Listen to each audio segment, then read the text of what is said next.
வணக்கம். நான் உங்கள் தமிழரசன் தர்மலிங்கம். இது நெடுஞ்சாலை எஃப்எம் 90.infinity வழங்கும் நெஞ்சமெல்லாம் ஒரு பாருங்க. நேரம் இருந்தால் கொஞ்சம் கேளுங்க.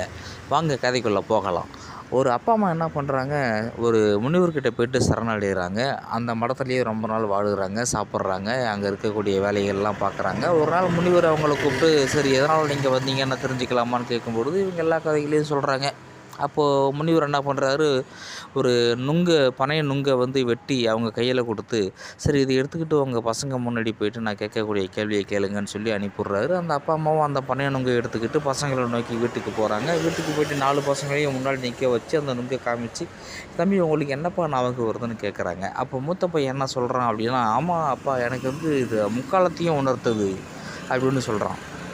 3வது பையன் என்ன சொல்கிறான் அப்படின்னா, எப்பா எனக்கு இது எதை ஞாபகப்படுத்துதுன்னா, படைக்கும் கடவுள், காக்கும் கடவுள், அழிக்கும் கடவுள் ஆகிய மும்மூர்த்திகளையும் ஞாபகப்படுத்துது அப்படின்னு சொல்கிறான். 2வது பையன் என்ன சொல்கிறான் அப்படின்னா, எனக்கு முக்கன் கொண்ட சிவனை மட்டுமே இது ஞாபகப்படுத்துதுன்னு சொல்கிறான்.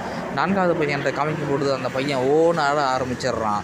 முனிவர் கொஞ்சம் கூட யோசிக்காமல், இங்கே பாருங்கள், நீங்கள் உங்கள் கடைசி பையன் வீட்டில் தங்குங்க, உங்கள் சொத்து எல்லாத்தையும் கடைசி பையன் பேரில் எழுதி வைங்க அப்படின்னு சொல்கிறாங்க. அந்த அப்பா அம்மாவும் அதுக்கேற்ற மாதிரி செஞ்சிடுறாங்க.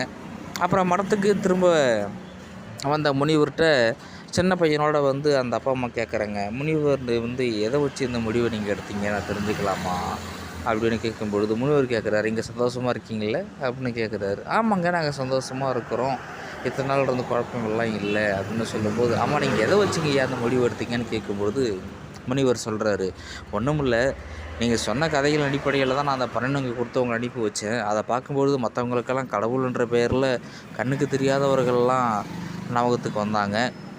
ஆனால் கண்ணுக்கு தெரிஞ்ச கடவுளான நீங்கள் ஞாபகத்துக்கு வந்தது கடைசி பையனுக்கு மட்டும்தான்.